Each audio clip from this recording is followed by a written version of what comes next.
ಮರುಷ್ಣ್ಯಂ ಭಯಸ್ಸು ಸಮೇತತೆ ವಿಶ್ವತಸ್ಸೋ ಮರುಷ್ಣ್ಯ.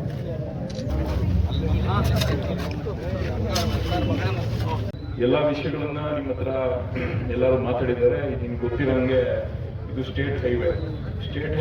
ಈಗ ಹಿಂದೆ ಏನು ಮೈಸೂರು ಬೆಂಗಳೂರು ರಸ್ತೆ ಆಗ್ಬೇಕಾದ್ರೆ ಇಲ್ಲಿ ಮಣ್ಣು ಹೊಡೆದು ಅದರಲ್ಲಿ ಹಿಂದೆ ಮಣ್ಣು ಹೊಡೆದಾದ್ಮೇಲೆ ಮಣ್ಣು ಮತ್ತೆ ಬೇರೆ ಮೆಟೀರಿಯಲ್ ಹೊಡೆದಾದ್ಮೇಲೆ ಈ ರಸ್ತೆನ ಸರಿ ಮಾಡಿಸ್ಬೇಕಿತ್ತು.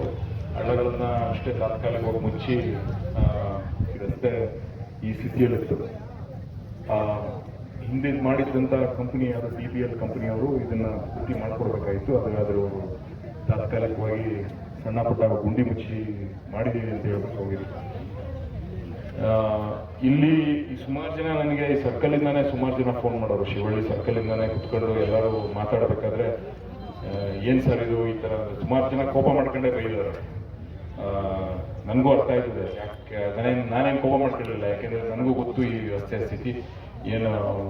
1 ಅಡಿ 2 ಅಡಿ ಹಳ್ಳ ಬಿದ್ದಿರೋಂಥ ರಸ್ತೆ ಕೆಳಗಡೆಯಿಂದ ಆಗಿರೋಂಥದ್ದು.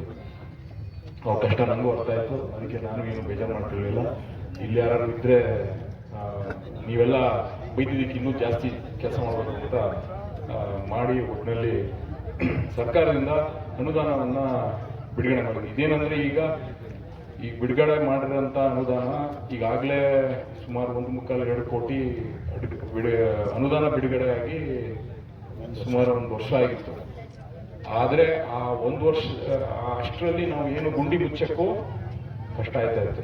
ಅದರಲ್ಲಿ ಏನೂ ಆಯ್ತಾ ಇರಲಿಲ್ಲ ಅಂತ ಅದಕ್ಕೋಸ್ಕರ ಎಕ್ಸ್ಟ್ರಾ ದುಡ್ಡು ಹಾಕ್ಸ್ಬೇಕು ಅಂತಾನೆ ಸರ್ಕಾರದ ಮಟ್ಟದಲ್ಲಿ ಹೋರಾಟ ಮಾಡಿ ಏನು ಬಿಡುಗಡೆ ಮಾಡಿದ್ದಾರೆ. ಒಂದು ಟೆಂಡರ್ ಆಗಿದೆ. ಈಗ ಹಿಂದೆ ಒಂದು ಕೆಲಸ ಶುರು ಮಾಡಿಸಿ ಯಾಕೆ ಇವತ್ತೇ ಚಾಲನೆ ಕೊಡ್ತಿದ್ದೀವಿ ಅಂತಂದ್ರೆ ನಿಮಗೆ ಗೊತ್ತಿರುವಂಥದ್ದು ಈ ರಸ್ತೆ ತುಂಬಾ ಕೆಟ್ಟೋಗಿರುವಂಥದ್ದು. ಇವತ್ತೇ ಚಾಲನೆ ಕೊಟ್ಟು ಇನ್ನೊಂದು ವಾರದಲ್ಲಿ ಈ ಕೆಲಸ ಮುಗಿಯುತ್ತೆ. ಅದು ಹಿಂದಂಗೆ 5 ಕೋಟಿ ಕೆಲಸ ಶುರುವಾಗುತ್ತೆ.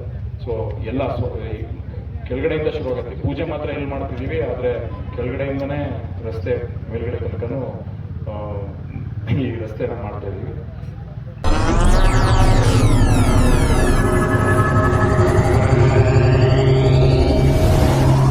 ನೀವಿನ್ನೂ ನಮ್ಮ ಚಾನೆಲ್ಗೆ ಸಬ್ಸ್ಕ್ರೈಬ್ ಆಗಿಲ್ಲ ಅಂದ್ರೆ ಈ ಕೂಡಲೇ ಸಬ್ಸ್ಕ್ರೈಬ್ ಮಾಡಿ. ಸಬ್ಸ್ಕ್ರೈಬ್ ಆದ ನಂತರ ಪಕ್ಕದಲ್ಲಿ ಕಾಣುವ ಬೆಲ್ ಐಕಾನ್ ಪ್ರೆಸ್ ಮಾಡಿ.